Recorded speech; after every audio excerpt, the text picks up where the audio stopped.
जय श्री हरि। पूज्य गुरुदेव के चरणों में बारंबार प्रणाम। साधक भाइयों की जिज्ञासा थी कि इष्ट कौन है, भजन किसका किया जाए, कौन है भजन का अधिकारी, भजन किस रीति से किया जाए। अन्यान्य प्रश्न साधकों ने कमेंट के माध्यम से पूछे। इस प्रश्न की जिज्ञासा का समाधान करने के लिए परम पूज्य श्री अड़गड़ानंद स्वामी जी महाराज का एक प्रवचन आप सबके सम्मुख प्रस्तुत है, जिसमें महाराज श्री ने इष्ट कौन है और भजन किसका करें इस विषय में महाकुंभ के अवसर पर जो विचार व्यक्त करे वे श्रवण योग्य हैं। वे कहते हैं कि दुनिया में सबसे अधिक धार्मिक भजन चिंतन करने वाला, पूजा पाठ करने वाला हिंदू है, परंतु आश्चर्य की बात ये कि धर्म के प्रति इतना आस्थावान हिंदू जीवन के अंत समय तक ये निश्चित नहीं कर पाता कि हमारा इष्ट कौन है, हम किसकी पूजा से कल्याण को प्राप्त करें। इसके मूल में देखा जाए तो बहु देववाद का जो प्रचार है वो एक निष्ठ होने में बाधक के समान नजर आता है नहीं, वस्तुतः स्वामी जी कहते हैं नजर आता है। एक ही परिवार के 10 सदस्य तो सबके अलग अलग देवता हैं। कोई हनुमान का भक्त है, कोई शिव का भक्त है, कोई देवी का भक्त है, कोई अन्य किसी देवता को मानता है। अपने अपने देवी देवताओं के आगे दूसरे के देव, दूसरे के इष्ट उसे छोटे नजर आते हैं।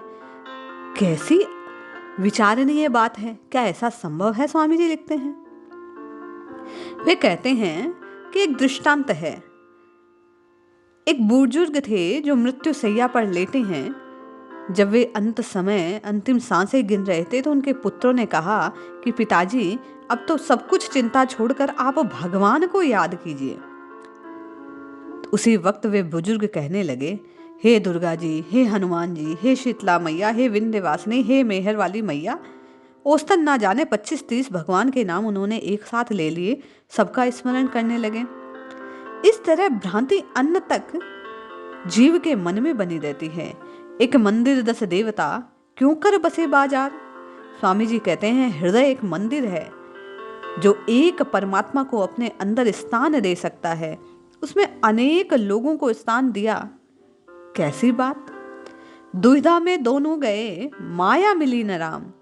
अतः हृदय देश में किसी एक को बैठाना उचित है, एक निष्ठा जरूरी है। स्वामी जी कहते हैं, वे कहते हैं देखने योग्य बात है, सुनने योग्य है, विचारने योग्य है। आज से पूर्व महापुरुषों ने, स्वयं भगवान कृष्ण ने, राम ने किसका भजन किया होगा? भगवान शिव किसका स्मरण करते होंगे? स्वयं आप्त पुरुषों ने किसका चिंतन किया होगा? केवल इतनी ही बात आप ज्यों का त्यों मान लें तो कोई संदेह ना होगा, भविष्य में कोई जिज्ञासा उत्पन्न ना होगी। आपके द्वारा किया गया भजन सफल हो जाएगा, लाभ को प्रदान कर देगा।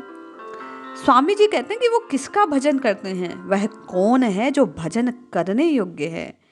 गीता में भी भगवान कृष्ण कहते हैं, स्वामी जी लिखते हैं कि गीता में भगवान ने बताया कि अर्जुन, जिनकी बुद्धि कामनाओं से आक्रांत है, ऐसे मूढ़ बुद्धि लोग अन्य देवताओं की पूजा करते हैं। वहां देवता नाम की कोई समक्ष वस्तु होती ही नहीं, किंतु जहां भी पानी में, पत्थर में, वृक्ष में लोगों की श्रद्धा झुकती है, वहां मैं स्वयं खड़ा हो जाता हूं, उनकी श्रद्धा को पुष्ट करता हूं, फल का विधान करता हूं। इन पूजने वालों को भी फल मिलता है, लेकिन वह भोगने में आकर नष्ट हो जाता है। वे उस परम तत्व को जान नहीं पाते। प्रारब्ध बनता है, फल मिलता है और नष्ट हो जाता है। भला कैसी अद्भुत बात। स्वामी जी लिखते हैं कि जब श्रम ही करना है तो विधि पूर्वक किया जाए, जब पूजन ही करना है तो विचार पूर्वक किया जाए, रास्ते पर चलना ही है तो सही रास्ते पर चला जाए। अब वह सही रास्ता क्या है?